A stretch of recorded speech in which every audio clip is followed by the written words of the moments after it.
Pampa Debates. Oferecimento GBOX, a proteção certa para a sua família.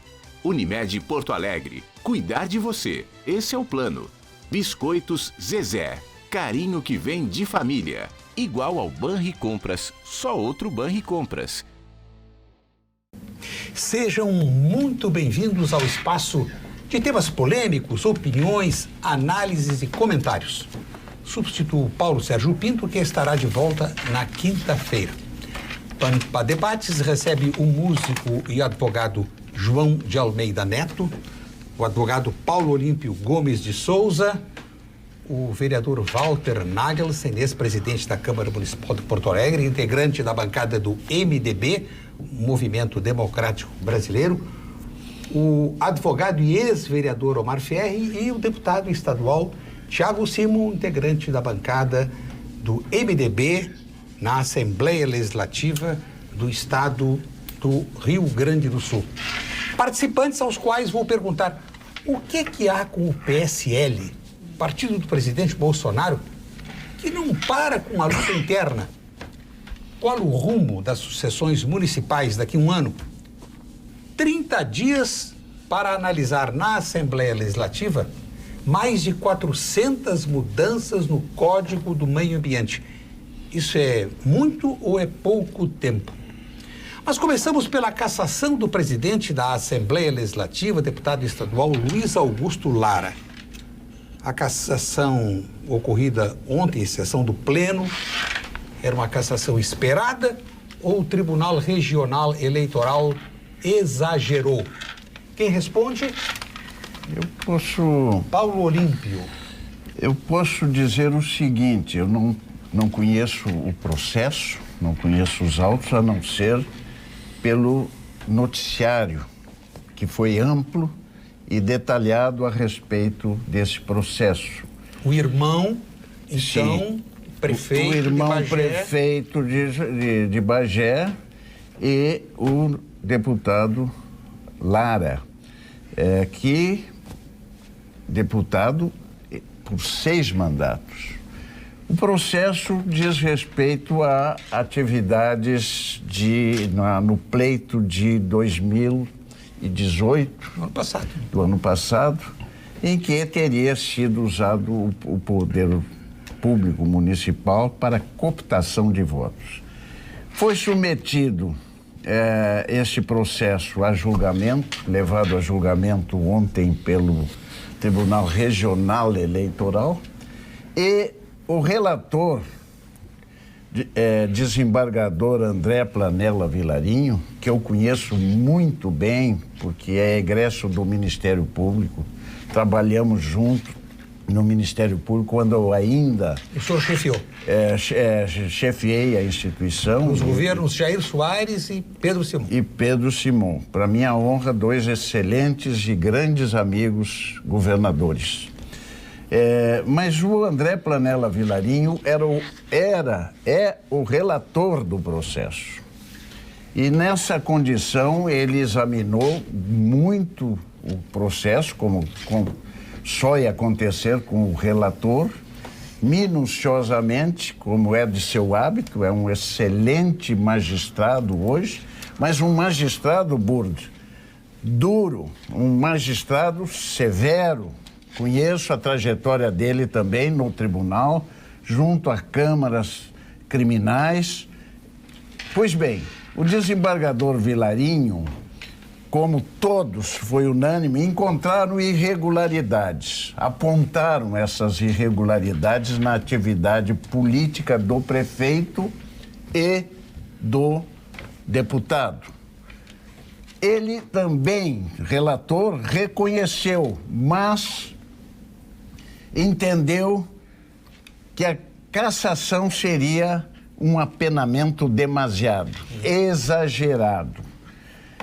Então, E optou pela aplicação de uma multa. Exatamente. E eu, que não acompanhei os outros votos, simplesmente tomei conhecimento dos detalhes desse voto do relator, vi que se dividiu a corte e por 4-3 resultou a cassação do deputado e do prefeito com suspensão de direito político, inelegibilidade.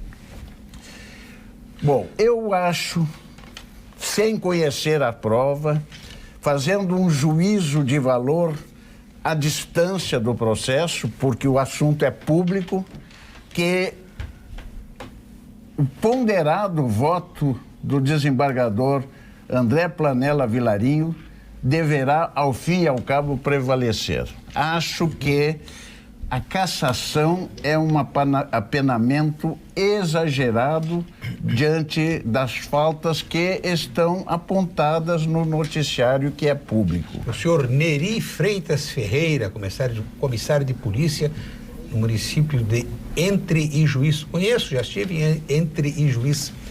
Diz que é assíduo telespectador do programa, cumprimenta a bancada e faz alguns comentários dizendo que a decisão do TRE foi uma decisão justa.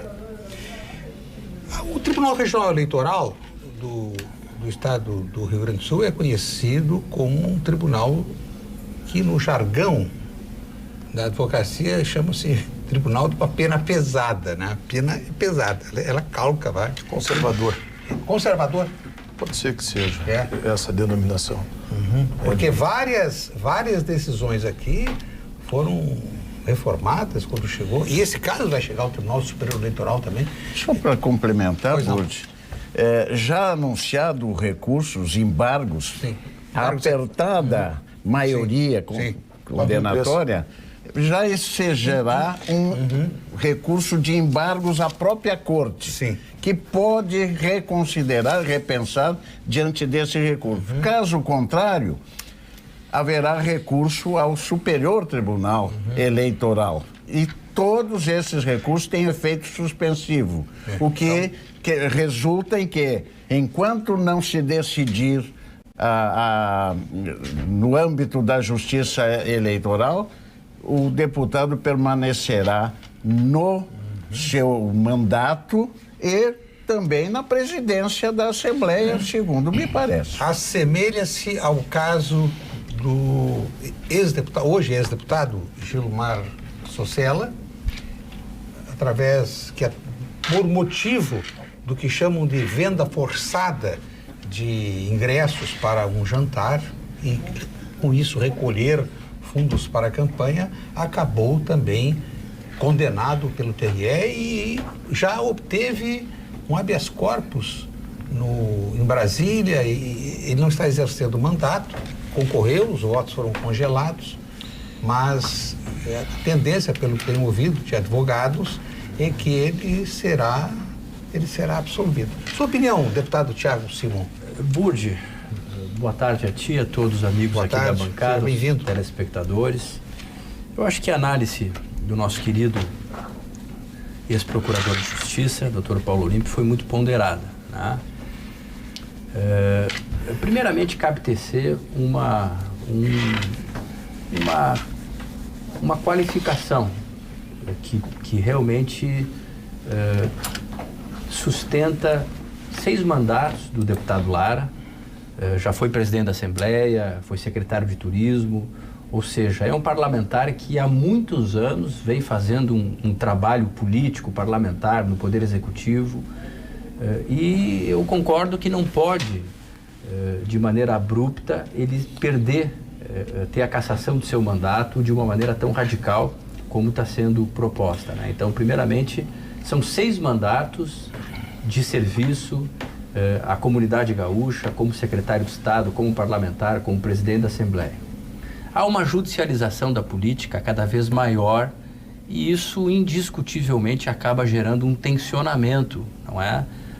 E isso é muito preocupante. Ontem na Assembleia, durante a audiência pública, o senhor deve ter visto, houve um embate entre um deputado e uma desembargadora que representava o Tribunal de Justiça num conflito se interpretou que estaria havendo uma interferência de um poder sobre a competência de outro, tá?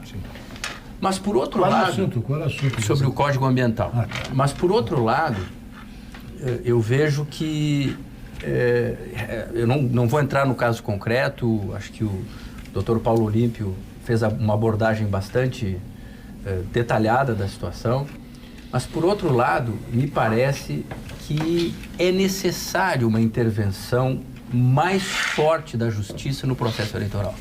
Porque, infelizmente, o processo eleitoral no nosso país é muito passível de abuso do poder econômico, do poder político, do aparelhamento do Estado, de compra de cabo eleitoral, de compra de voto. Há uma prostituição explícita no nosso processo eleitoral.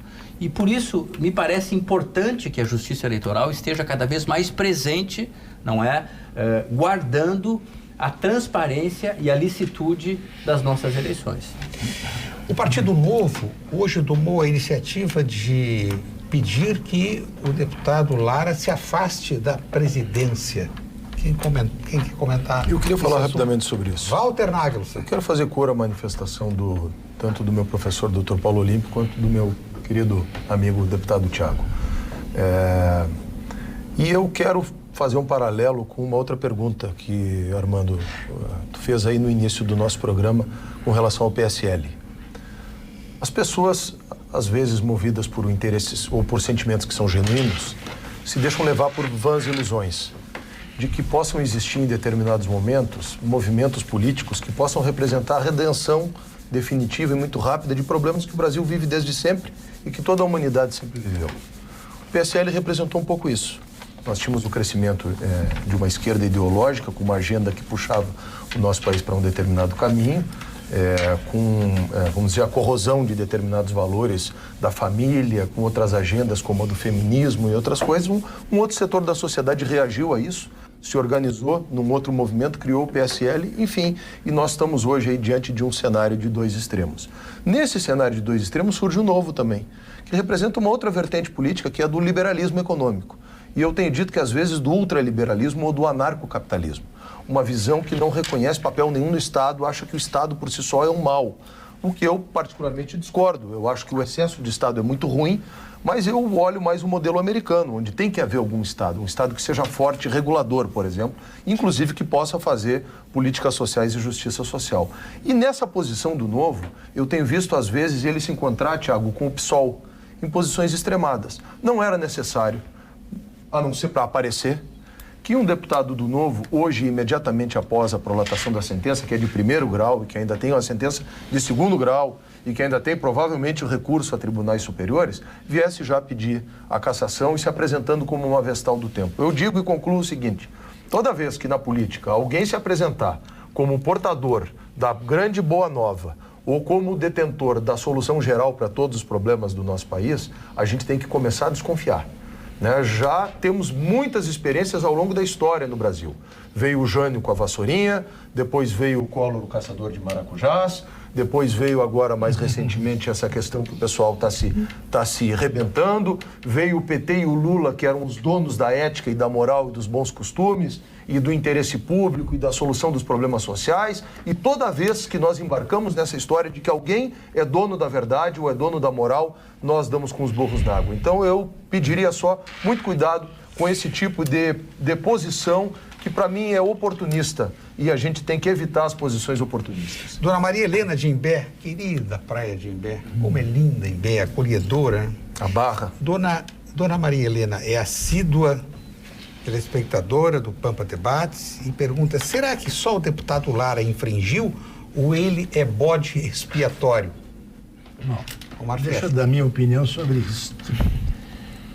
Esse caso do presidente da Assembleia Legislativa do Rio Grande do Sul é meio diferente dos outros casos que ocorreram desde a República de Curitiba e outros julgamentos do Rio de Janeiro e Brasília. Por quê?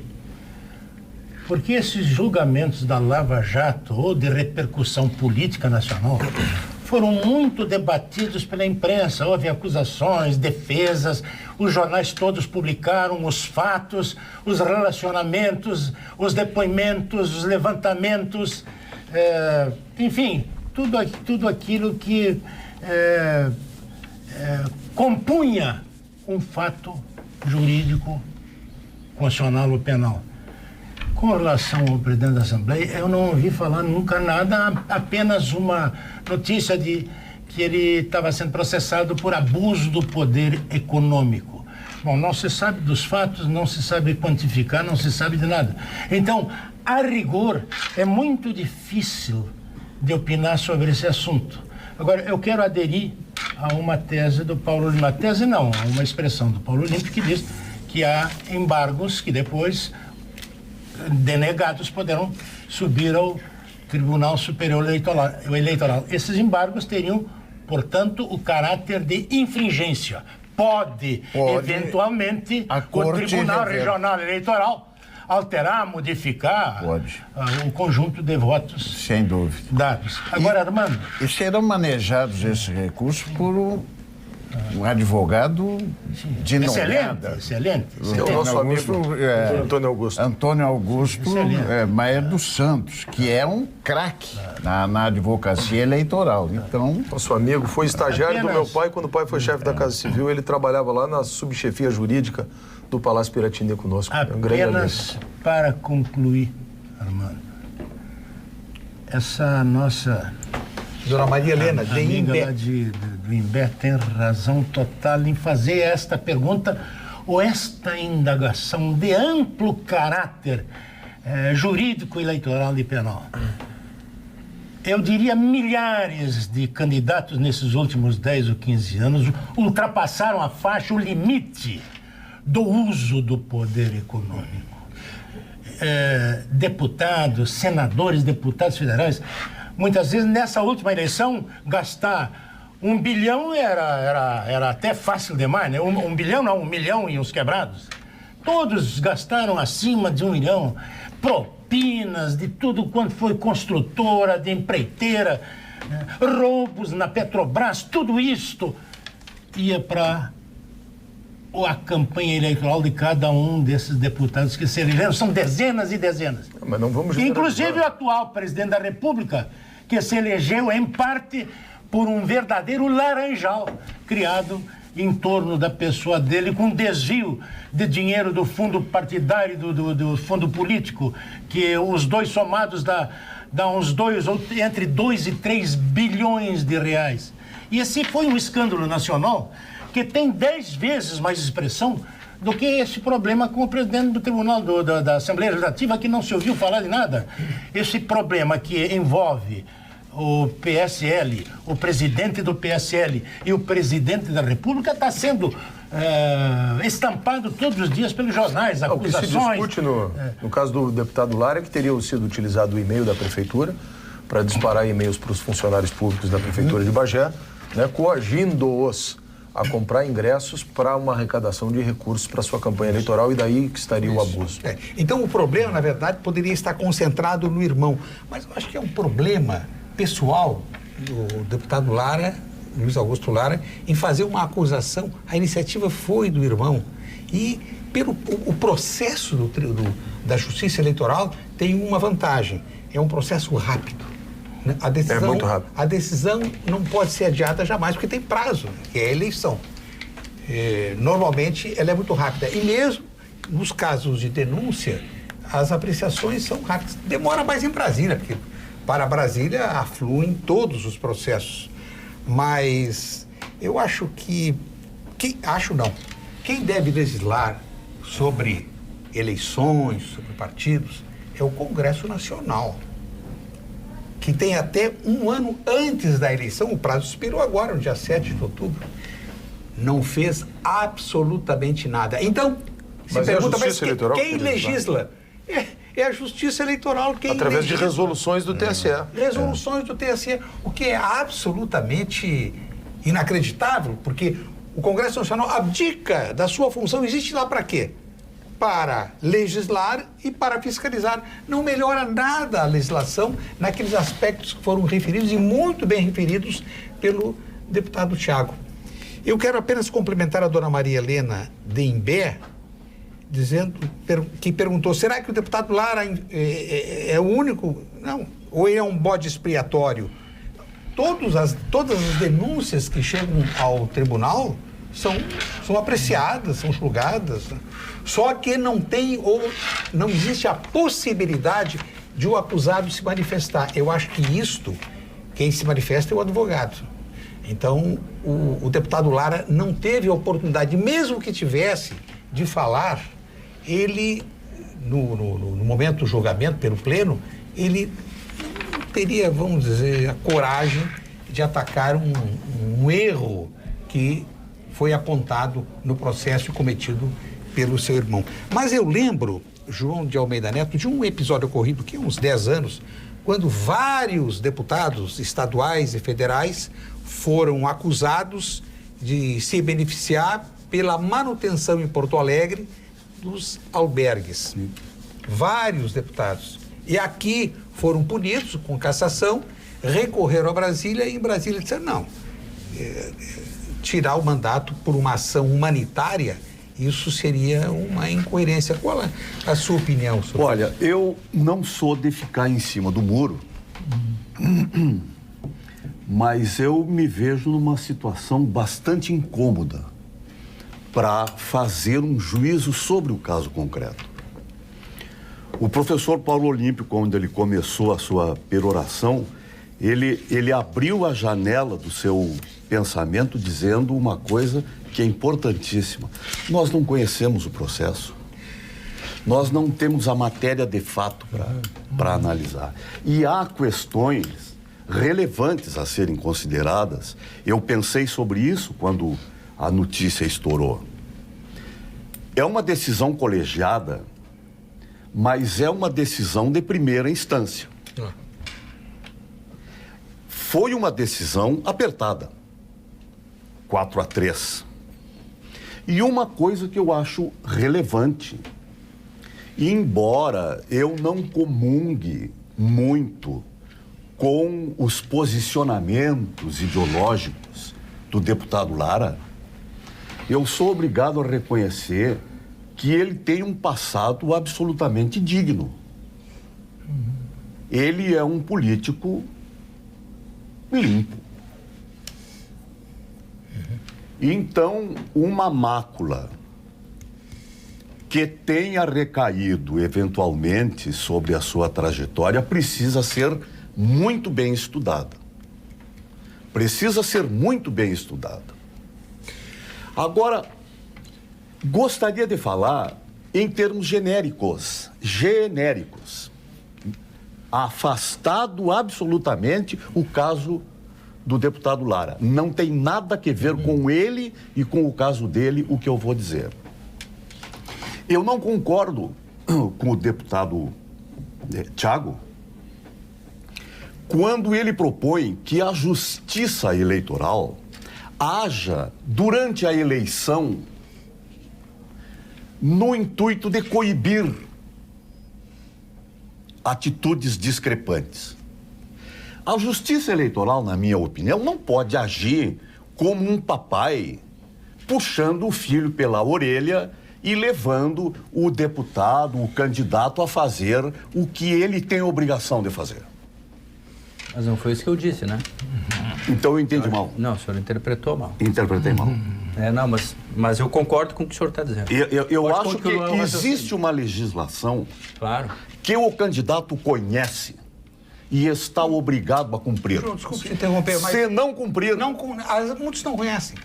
Candidato de primeira... Mas a ninguém é dado a excusa de não conhecer a lei. Tá bem. Mas muitos não conhecem. O partido não instrui, não tem advogado. Com o que o senhor está dizendo. Não, então o senhor me desculpe porque eu entendi mal. Eu entendi que o senhor está propondo que a justiça atuasse durante o processo eleitoral. Não, eu dei o exemplo que após as eleições, há alguns casos específicos mais graves que durante as eleições a justiça pode intervir. Mas a justiça...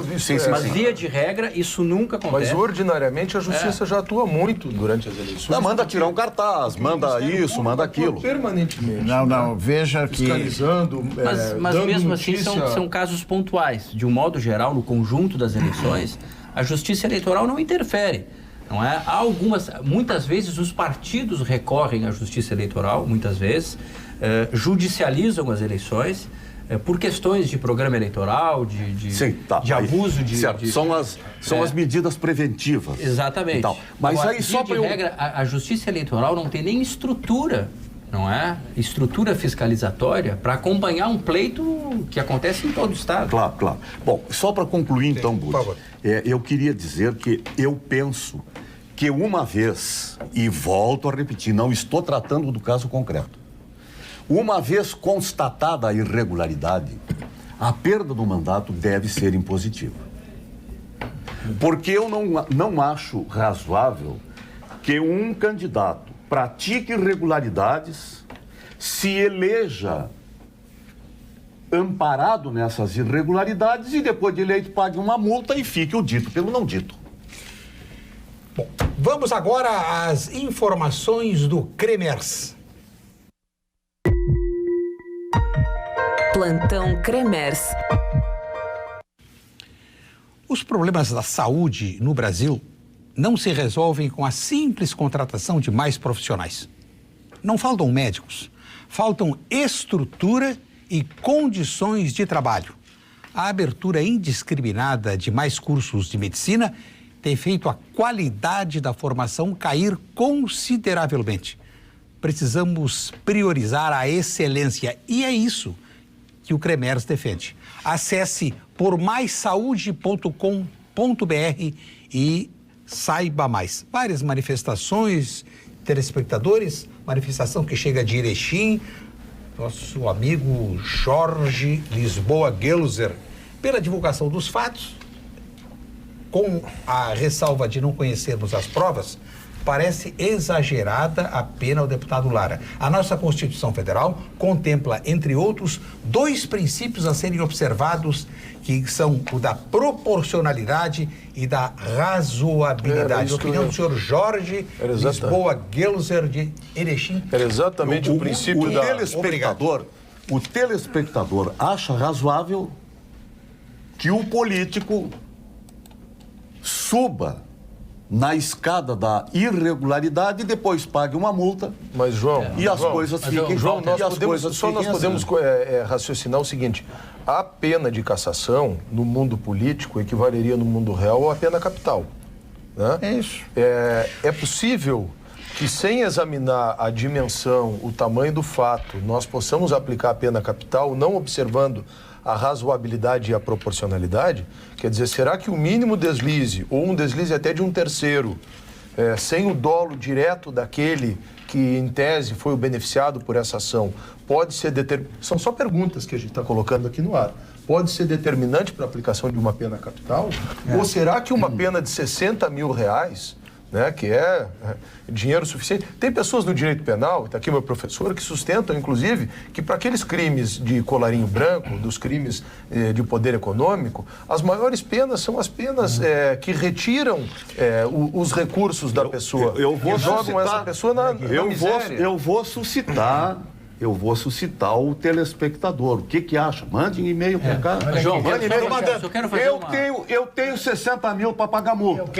Então eu vou fazer uma gambiarra aqui, porque depois eu pago 60 mil e está tudo bem. Me parece, data máxima, João, é o seguinte: o fato, todo o ilícito penal, seja penal eleitoral, penal comum, penal tributário, tem uma pena correspondente à gravidade. E um julgador submetido ao fato e considerado ilícito, ele terá um espaço de dosimetria penal, um espaço de acordo com várias circunstâncias que ele vai... Por isso é que eu trouxe na minha abordagem a referência, já que não conheço as provas e a dimensão das acusações na sua extensão. Mas eu trouxe. Eu fiz questão de dizer que eu estava falando em tese, não estou falando do caso concreto. Deixa eu concluir, eu te ouvi com toda a atenção. Tá? Então, eu me reportei ao voto do relator, que eu considerei um voto adequado à situação noticiada. Paulo, eu entendi o questionamento e até certo ponto a angústia do doutor Não, porque ele quer... No seguinte sentido, o que ele está trazendo aqui é um anseio que a sociedade realmente clama. Claro, da exemplaridade. Não, no sentido de que existe uma certa promiscuidade no mundo eleitoral, não é? E quando se traz uma decisão colegiada com 4 votos, enfim, que exige a cassação, ele está dizendo que isso tem fundamento. Sim. O que eu quero dizer é o seguinte, quando os senhores trazem com muita correção esses fundamentos da dosimetria, da gravidade, da razoabilidade, da proporcionalidade, nós não conhecemos o caso concreto, mas existe uma questão, doutor João, que é o seguinte, há uma mudança em curso no Brasil, porque se o senhor analisar 20 anos atrás, para processar, para a justiça processar um deputado, deveria se pedir autorização para o Congresso. O Congresso nunca dava autorização e a justiça nunca tinha condições de processar um deputado. Então, nos últimos 20 anos, está havendo uma verdadeira revolução no Brasil. A justiça tem cada vez mais pleno acesso aos mandatos parlamentares. Muitos têm sido cassados no Brasil inteiro porque têm cometido irregularidades. Então, a gente vê uma mudança concreta, ou seja, a sociedade está exigindo e essa mudança está acontecendo. A dona Maria Helena Avelini diz, concordo com o vereador Walter Nagelsen no que se refere ao caso do presidente da Assembleia. O PSOL está se aproveitando da situação para até substituir com alguém de seu partido o deputado lá. Ele é um dos autores da ação, na verdade. Opinião, sim. Um beijo, ele é um dos autores da ação. Um beijo para ela, mas eu acho que o Omar quer... Eu queria dar alguns exemplos práticos de certos julgamentos que eu diria quase inacreditáveis dados pela Justiça Comum, Justiça Eleitoral, eu não me lembro bem. Numa prefeitura do interior do estado, há cerca de mais ou menos uns 20 anos atrás, um jornalista da prefeitura usou o fax da prefeitura para mandar uma mensagem de caráter político, eu não me lembro que mensagem era. Pois houve investigação, determinaram a abertura de inquérito, houve processo. O jornalista pediu desculpas, pagou o preço 0,01 real do custo do e-mail que ele mandou, do fax que ele mandou. E o prefeito municipal foi cassado por causa disso. Mas então ele tem que ser absolvido. Quando o fato é irrelevante, sim. Quando o fato é irrelevante, porque mandou um e-mail convidando para o churrasco... Mas nesse caso ele foi cassado. Absolve o cara. Agora vou te dar um exemplo. Se for condenado, é cassação. Eu tenho mais 2. Ok. Um prefeito de Palmares do Sul, eu atuei como advogado, estava de licença e assumiu o vice-prefeito. Como ele era o prefeito, ele era sempre procurado pelos eleitores, por residentes na cidade de Palmares do Sul. Ele usou o telefone público celular do prefeito, mas ele não estava no exercício, para telefonar para secretarias aqui em Porto. Foi processado. O fato é Este foi absolvido. E o caso que todos sabem, por último, o prefeito de Cidreira, como era o nome dele? Eloy Bracessim. Era prefeito de Cidreira. E houve um movimento no tempo que o Alceu Colares era governador de usar esses meninos de 14, 15 anos para fazer limpeza na praia e ganharem algum dinheiro. Então, o prefeito recebeu o governador e a mulher... É Cecim o nome dele, né? Bracessim. A mulher do Bracessim botou uma faixa que dizia o seguinte, na recepção da cidade, na entrada da cidade: a primeira-dama de Cidreira homenageia, saúda a primeira-dama do Estado. Parece que essa faixa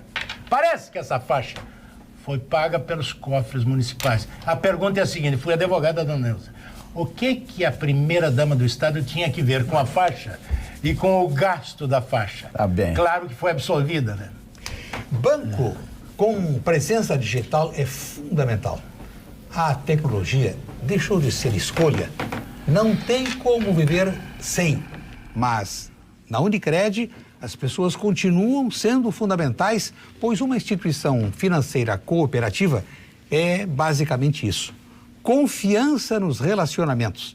A Unicred chama isso de prosperidade sem perdedores.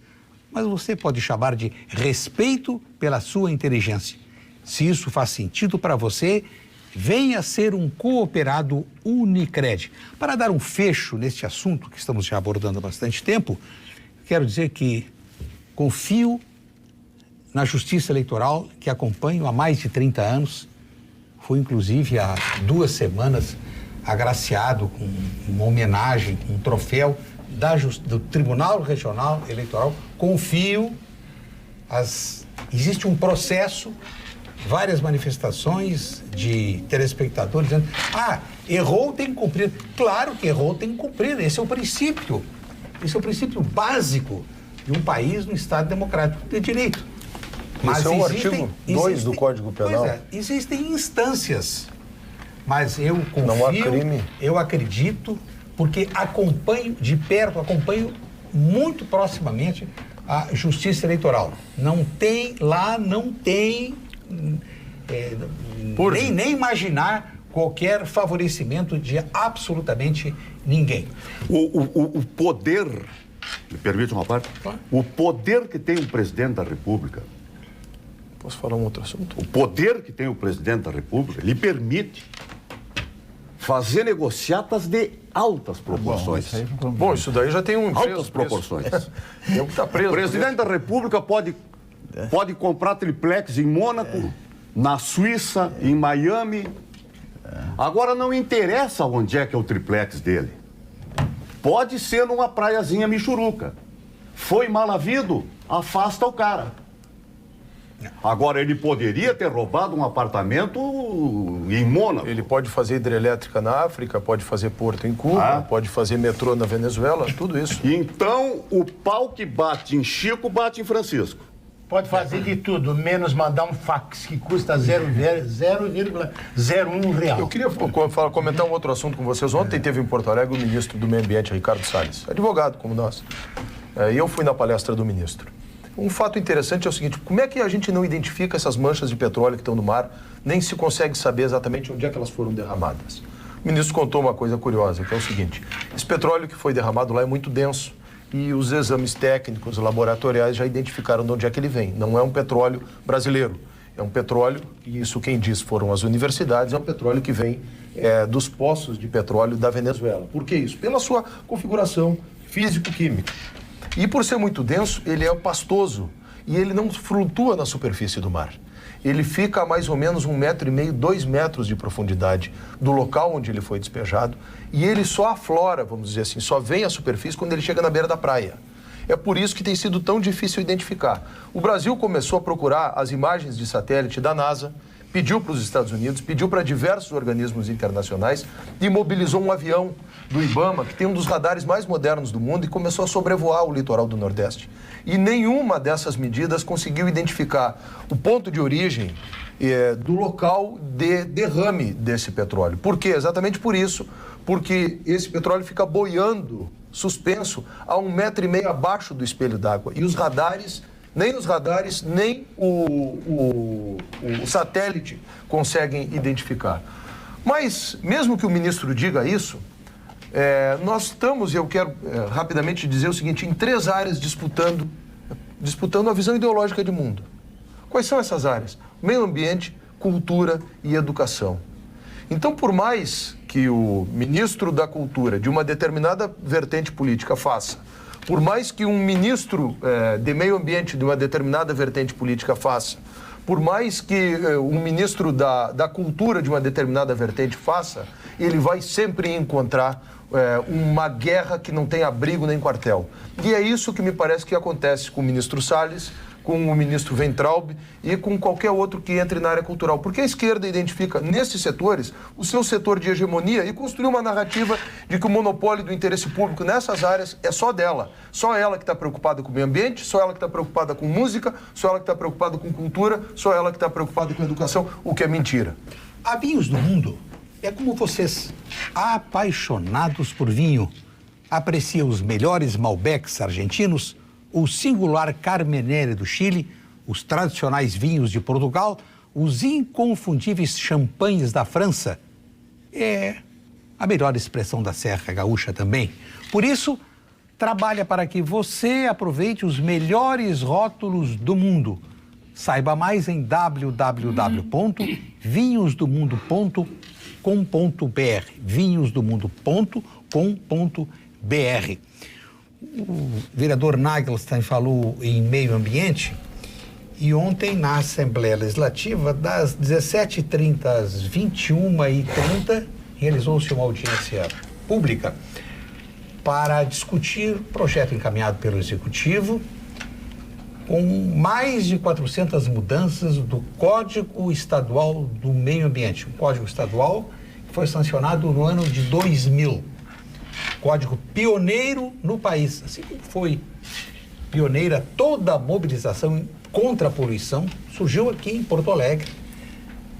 O secretário da Saúde e depois governador Jair Soares constituiu uma grande equipe de especialistas nesta área e os demais estados do país se espelharam nos procedimentos aqui ocorridos. Código de 2000, o atual governo fez uma série de mudanças, encaminhou à Assembleia no regime de urgência.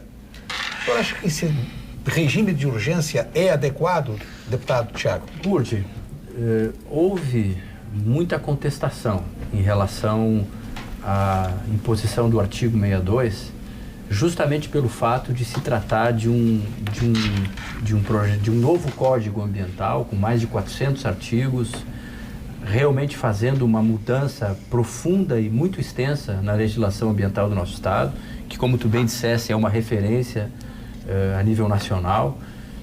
No entanto, nós temos acompanhado que existe uma série de obstáculos hoje em relação às questões burocráticas de licenciamento ambiental no Rio Grande do Sul.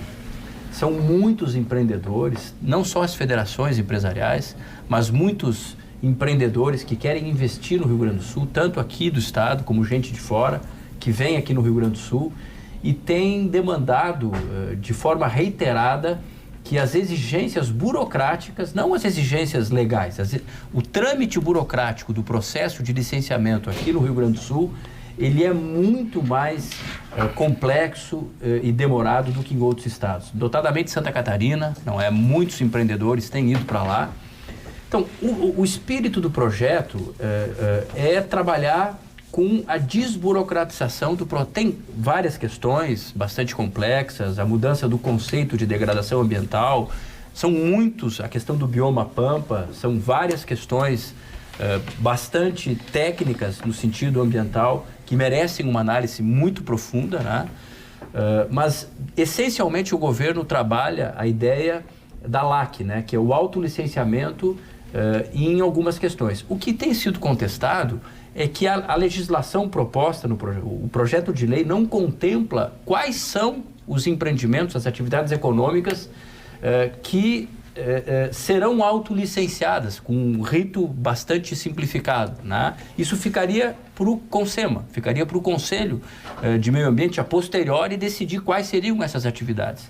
Então isso tem gerado, é um ponto que o promotor Martini, né, no Ministério Público, ele apontou uma série de questões. Enfim, eu acho que o espírito da legislação está correto, as mudanças são necessárias, a questão da celeridade é muito importante, nós precisamos gerar riqueza aqui no nosso estado, mas realmente a questão do artigo 62, eu acredito que não deveria existir. Vamos agora ao quadro Saúde, com o doutor Gilberto Schwartzman. Olá, os senhores sabem que hoje há alguns tipos de câncer de pulmão que podem ser tratados com comprimidos? Isso mesmo, comprimidos pela boca, nada de injeções na veia.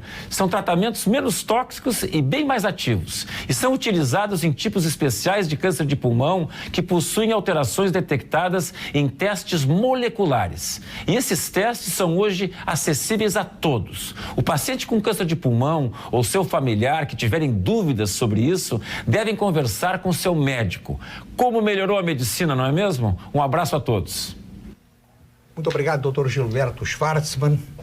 Várias manifestações. Eu só vou pedir a gentileza aos nossos amigos e amigas se identificarem quando enviam as mensagens. Dona Cédicla Noronha, de Canoas, pergunta: o irmão do deputado Lara, prefeito de Bagé, sofreu alguma punição? Já tinha sofrido anteriormente, senhora Sédicla, e teve o mandato de prefeito suspenso e agora recebeu a mesma punição do seu irmão, o deputado Luiz Augusto Lara. Ele estava afastado. Já estava afastado. Eu pergunto, antes da pergunta, eu exponho, normalmente, todos os partidos políticos visam chegar ao poder.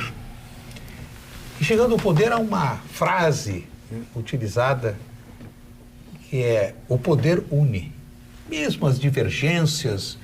E o PSL, que se tornou porto à última hora do candidato Jair Bolsonaro, chega ao poder, assume o poder e começa um conflito interno sem precedentes, contrariando a frase que o poder une. Está no poder, porque o partido chega... Tem uma frase também que muito conhecida, que é: o poder corrompe, né? Eu acho que não há caso de corrupção aqui, mas eu acho que não há frase, mas a frase é conhecida, né? É conhecida também. O PSL era um partido nanico. Tinha um deputado. Pois bem. Passou para o segundo partido do país. E de repente... O professor tem uma clareza e uma elegância para dizer as coisas. Eu ia dizer isso de uma forma chula. Eu ia dizer o seguinte: o PSL é aquela típica frase que se diz lá na fronteira: quem nunca comeu mel, quando come se lambuza. Não, então, O PSL é um partido composto por pessoas inexpressivas que chegaram ao poder e agora estão peleando entre si para ver quem é que manda mais. Não, mas aí tem outro... Estão se autodestruindo. Tem outro fator complicador. O PSL, um partido nanico, que chegou ao poder nessa maré montante da candidatura Bolsonaro, que podia escolher o PSL como podia escolher outros. Ele representava um repúdio da nação à política que estava implantada. E ele pegou o PSL e deu legitimidade à sua candidatura através desse partido nanico, que de um deputado passou a 53, ser a segunda bancada da Câmara. Só perde para o PT. Só perde para o PT. 56. Pois bem, João, aí tudo bem, as coisas vinham maravilhosamente bem, com algumas já expulsões precoces, já alguns problemas já surgiam internamente no seio do partido. Mas aí surge, a meu juízo, a gota d'água principal. Chama-se fundo partidário. Aí o fundo partidário, que representava perto de 400 milhões... O que eu estou me lembrando, desculpa só lhe interromper, uma herança numa família que até então... É isso aí, Walter, é o resumo da ópera. Aí vem esse montante de recursos do fundo partidário. E aí, vamos dizer assim, para aí, o seu Bivar, dono do partido nanico, diz: agora eu vou ser o gestor dos recursos. Aí vem a família do nosso presidente e diz: não, para aí. Nós crescemos e queremos também ter controle de tudo isso. E aí se estabeleceu a cisânia. E o partido nanico vai voltar a ser nanico porque vai implodir. E a briga interna está levando Eduardo e o delegado Valdir a uma disputa de listas. Mas professor, se o senhor me permite... Que figura. Eu acho que essa disputa pelo poder dos partidos, esse processo... Não, só para... Eu já encerro aqui. Então, me parece que isto aí volta, a mudança, o novo na política permanece o mesmo. Quando chega na hora do poder e dos recursos, sim, implode. Mas eu ia fazer uma parte, né? Partido sem estrutura e sem tradição. Vou contribuir agora a sua... Eu acho que essa disputa de poder dentro dos partidos é natural. Todos os partidos estão disputando a presidência, a distribuição dos fundos. Isso é um processo inerente ao acesso ao poder, né? O que mais me chamou a atenção nessa questão toda foi a forma com que se deram todas essas explosões, não é? Que faz parte justamente dessa forma meteórica de ascensão ao poder de figuras mais variadas, né? Algumas inexpressivas, outras até caricatas, e outras que até representavam de maneira orgânica o pensamento bolsonarista, não é? Que representava aqueles valores, não é? Em oposição ao marxismo cultural que estão aí. Agora, infelizmente, um partido que é base, que é fundamento de um dos momentos mais importantes que nós vivemos de reformas, foi aprovada agora, Burdi. A reforma da Previdência, a Bolsa disparou. Ou seja, esse país tem 104 milhões de pessoas que vivem com R$400 por mês. Essa é a verdade, com reformas importantíssimas pendentes no Congresso Nacional. E nesse contexto a gente vê aquele espetáculo. Isso é muito triste. Isso é triste mesmo. Dona Maria de Lourdes da Tristeza manda um abraço à bancada. Dona Graça Piazza, não podia deixar de mandar um abraço ao renomado deputado Thiago Simo. Conheço Tudair. E Dona Laura Brisa, um abraço ao vereador Walter Nagelsson, sou fã, futuro prefeito de Porto Alegre. Como é que está esse panorama aí? Esse abraço. Isso é uma das coisas que eu quero, não exatamente sobre isso. Ontem eu fui pedir ao ministro também. João, Porto Alegre gasta por ano quase R$500 milhões para a sua limpeza urbana. Porto Alegre gasta por mês R$6 milhões para tirar o lixo de dentro da cidade e levar para enterrar em Minas do Leão. Porto Alegre faz por dia 65 viagens de uma carreta bitruck, que saem daqui, 65, aliás, carretas. Não é só Porto Alegre, são 50 municípios. Sim, 50 municípios, mas daqui saem 60 viagens por dia dessas carretas para levar o lixo para Minas do Leão. Isso custa para os cofres da cidade, por mês, R$6 milhões. Essa questão do Código Ambiental, a dificuldade que nós temos no Brasil de viabilizar usinas de queima de lixo. Né? A reciclagem é uma parte. E até tem um sistema que, em tese, está funcionando e que tem que ser aprimorado. Tem 17 UTs em Porto Alegre, que são unidades de triagem. O que são essas unidades de triagem? É onde parte desse lixo, que tem proveito econômico elevado, pessoas em situação econômica de vulnerabilidade reciclam e parte desse lixo vira, então, renda para comunidades carentes. O que sobra, que não tem valor econômico, é levado para o aterro e é enterrado. Isso que sobra tinha que virar energia elétrica. Exato. Né? Porque tem tecnologia. Hoje, por exemplo, Milão está há 40 anos gerando energia a partir do lixo. O Japão, que eu tive no ano passado, cheio de usinas. E Porto Alegre tem uma área enorme lá na Lomba do Pinheiro. E nós vamos ter que avançar num futuro muito breve. Ao invés de gastar R$5 milhões por mês para enterrar o lixo em Minas do Leão e gastar com transporte, imagina o que representa isso, 61 carretas andando todo dia ali na Lomba e na Dom Pedro. Nós vamos ter que investir esses 5 milhões numa PPP, onde o município paga, e além de nós queimarmos esse lixo e não termos esse passivo ambiental, ainda nós vamos gerar energia elétrica para criar uma realidade de sustentabilidade econômica e sustentabilidade ambiental. Vamos agora ao ponto final. Mas só queria... Ponto final, oferecimento produtos Gimo, qualidade comprovada. Vamos, por gentileza, às manifestações. Ponto final, começando por João de Almeida Neto. O meu ponto final é emprestar a minha solidariedade ao deputado Lara e a minha confiança de que ele conseguirá, nos próximos passos, provar a sua idoneidade e a sua inocência nesse processo.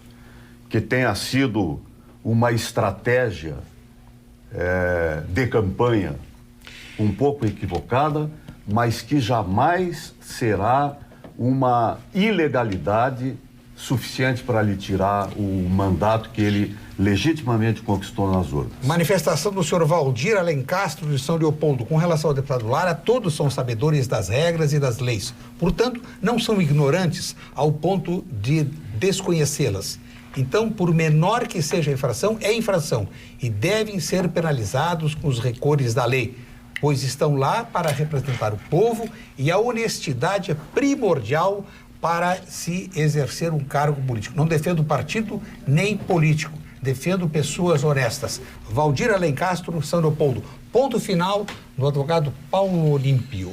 No curso do programa, o deputado Tiago Simon trouxe a notícia de aprovação da reforma da Previdência no Senado. Eu tenho ouvido que, em sequência a esta reforma da Previdência, virá a reforma tributária e uma reforma administrativa da União, tal como se quer também aqui no Estado. Eu acho que esse país, se tiver um mínimo de bom senso, um mínimo de tranquilidade governamental, de equilíbrio, um mínimo de atenção dos nossos congressistas, esse país se soergue em pouquíssimo tempo. Mas nós temos que ter preenchidas essas condições, que essas reformas sejam efetivamente implementadas, que o nosso Congresso continue na senda direcionada para este fim, que tome vergonha e nós vamos chegar, sim, à nossa redenção. Eu continuo, apesar da idade, um otimista. Senhor Carlos Augusto, de Porto Alegre, manda um abraço ao vereador Nagelstein e diz: o que está acontecendo no PSL é uma depuração dos que não são alinhados de verdade com os valores do presidente Jair Bolsonaro. Abraço a todos. Carlos Augusto, Porto Alegre. E o ponto final do vereador Nagelstein.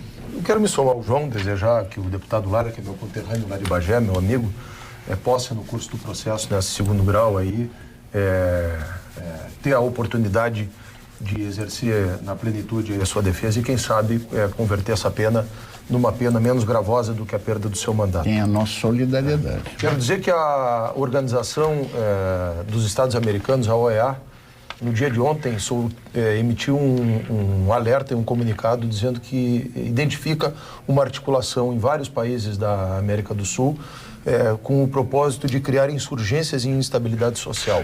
E que essa insurgência e essa instabilidade social tem origem nos regimes de Cuba e no regime da Venezuela. Não sou eu que estou dizendo isso. É a Organização dos Países, Organização dos Estados Americanos. E o que nós estamos vendo no Chile, aqui do lado, é muito grave. Eu acho que todos nós aqui, e aqui no Brasil, temos o desafio para frente de tornar o Estado um Estado mais leve. Essa história da aposentadoria que o deputado Tiago falou, que o professor Paulo Olímpio, não é possível que no setor privado nós temos pessoas que ganham 400, 800, 1.500 reais e no setor público nós temos aposentadorias aí de 30, 40, 50, 60, 70 mil reais às custas da viúva, que é o Estado. A gente precisa aproximar essas duas realidades. Uma das formas de tornar o Brasil mais justo, de fazer com que o país seja de fato aquele país desenvolvido que a gente deseja, é ter um Estado que seja menos pesado, ter menos corporações, menos privilégios e menos burocracia, Tiago, para que a sociedade possa encontrar o seu caminho, para que quem empreende possa encontrar o seu caminho e para que quem está numa situação economicamente muito difícil possa ter uma perspectiva de vida, de crescimento social. Enquanto a realidade for essa e o Estado for esse gigante, gordo, obeso, paquidérmico e que suga a sociedade, a gente não vai conseguir vencer esse problema. Opinião de Cleide Valério de Bento Gonçalves. Claro que ela é opositora do presidente, o presidente perdeu a autoridade. Bom, a chance era a próxima eleição, né? Omar Ferri. Armando, se falou no abuso do poder econômico. Acredito que milhares de fatos tipificaram e caracterizaram abusos de poder econômico nesse país nas eleições passadas. Sabe como se abusava do poder econômico? Eu assisti isso. Geralmente, candidatos a deputados federais falavam com o presidente dos diretórios e diziam quanto tu quer para fazer o proselitismo político no teu município. Tanto, tá aqui, me apoia. Ou então, quando não conseguia falar com o presidente, comprar o diretório inteiro, falavam com todos os vereadores e pagavam, davam dinheiro para o vereador fazer a campanha e, consequentemente, ele seria o beneficiário dos votos desses vereadores. Esse é um lado. Agora, eu quero apelar para um aspecto deprimente em matéria de decisões do sistema judiciário brasileiro, que peca muitas vezes por inação e omissão. Incrivelmente, o bispo da Igreja Universal, como é o nome dela toda? Igreja Edir Universal Macedo. do Reino de Deus. Emir Macedo. Ele foi denunciado por evasão de divisas, lavagem de dinheiro e falsidade ideológica. Como ele tem mais de 70 anos, em 8 anos prescreveu o direito de punir. Ele até teve preso por causa disso. Foi absolvido por prescrição. Que vergonha! Por que será que ele foi absolvido? Todo o Brasil sabe. Por causa da posição dele, do poder dele, do proselitismo dele e da corrupção dele e do partido dele. Para encerrar o programa, ponto de vista do deputado estadual Thiago Simão. Bastante objetivamente, agradecer aos companheiros da mesa, ao telespectador. Acho que o Walter trouxe uma questão muito importante, que é essa instabilidade, que não é só na América Latina. O Chile é o país mais estável, uma renda per capita muito maior que a brasileira, e a gente vê 4 dias com toque de recolher. Só que não é só na América Latina, é Barcelona, é o Líbano, é vários países do mundo. Então, realmente uma instabilidade muito preocupante, que mostra realmente que a democracia liberal, ela vem sofrendo sérios riscos em função do populismo, tá? E para concluir, a minha preocupação com a decisão do Supremo Tribunal Federal de amanhã, em relação à questão da decisão de segunda instância. A própria OCDE também fez uma incursão, Walter, em relação aos retrocessos recorrentes em relação à impunidade no Brasil, e essa questão também pode gerar insurreições muito sérias. A população está no limite. Se acontecer isso, só pobre vai para a cadeia. E eu espero realmente que o Supremo Tribunal Federal não cometa esse retrocesso inaceitável. Vai cometer. Bom, estamos chegando ao final do programa. Desejo que o Grêmio hoje... Amanhã, desculpe. Que o Grêmio amanhã tenha sucesso no Maracanã. Temos aqui um grande... Hoje jogam as duas equipes que vão decidir quem vai fazer a final com o Grêmio. Muito bem, apoiado. Agradeço a honrosa presença dos ilustres participantes que tanto enriqueceram o programa, em especial a todos os que nos acompanharam. Faço um brinde com a água mineral Itati. Saúde. Fiquem agora com Lehaim. O deputado Thiago esteve recentemente. Na Terra Santa. Maravilhoso. Lehaim quer dizer a vida? A vida. Um brinde à vida. Esteve recentemente. Vai aqui, Walter. Com a reforma da Previdência Social, esses 100 milhões de brasileiros que ganham 400 ou 500 reais vão aumentar para, no mínimo, 115 milhões. A miséria progride. Bom, convido para o programa de amanhã, aqui, no horário de sempre, um Pampa Debates. Muito obrigado mais uma vez a todos. Boa noite. Boa noite, obrigado.